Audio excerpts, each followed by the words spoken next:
Good morning po, Pangasinan Beta po. Today po, meron tayong ano rito, ano pa ito, good news. Medyo napisa na yung isa nating ano rito, yung itlog ng ating gecko. So, na-surprise ako nung pagsilip ko is meron na isa. Pero dapat supposed to be dalawa ito eh. Partner by partner kasi yung itlog nila. Dalawa ng dalawa sabay. So, maybe nauna lang talaga itong isa. So, yan po. Nag-prepare tayo ng container niya. So, for the meantime, dito muna siya sa container na ganito. Kasi maliit pa naman sila. So, kasya. And, prepared substrate ko talaga is palagi yung cockpit kasi ito nag-absorb nung ihi nila, amoy nung ihi, the same time yung dumi. Yung dumi swawalisin mo lang naman ang importante dito yung ihi niya ma-absorb nitong ating cockpit. Sinasabi kasi nila is baka makain ng gecko yung substrate.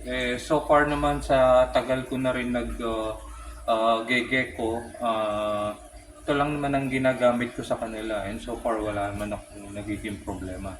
So ayan po, so prepare lang natin itong Tupperware na ito, nilagyan natin ng konting butas para sa kanyang ventilation. Ayan, so na-prepare na natin. So, tingnan natin ngayon yung ating napisa. Ang parents nito is, yung babae ko is Snow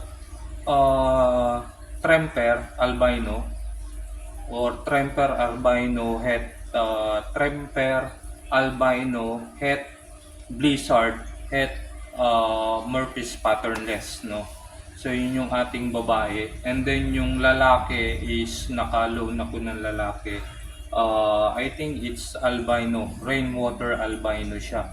So tignan natin kung ano ang lalabas na mga babies niya, no? Mga baby gecko. So medyo mahirap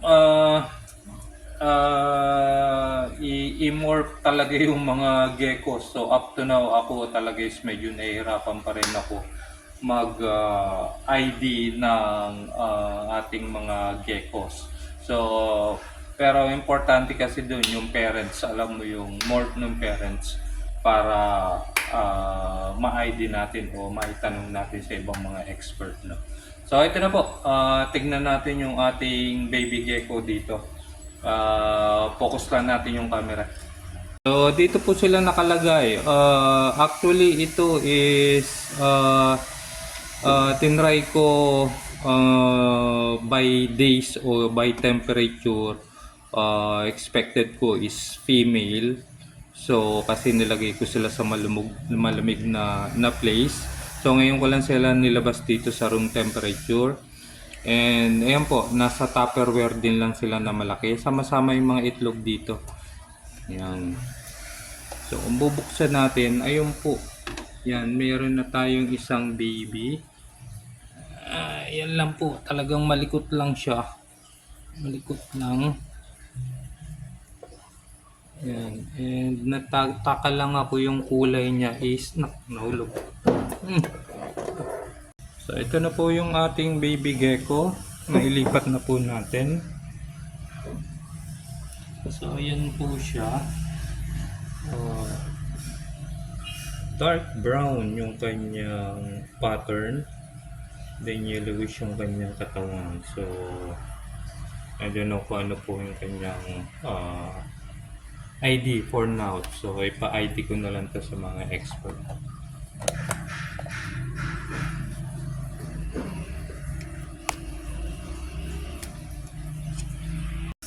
So ito na po siya, dito na po natin siya pakakainin. Lagyan ko rin to ng tubig, importante kasi may tubig siya.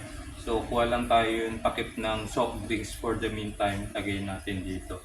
And then try na natin siyang pakainin. Naka 2 days na actually. So ayan po, Pangasinan Beta lang po. follow, like, and share lang po Pangasinan Beta, Pangasinan Beta TV. Meron mo din puro tayong YouTube channel tsaka sa TikTok po, Pangasinan Beta. Thank you po.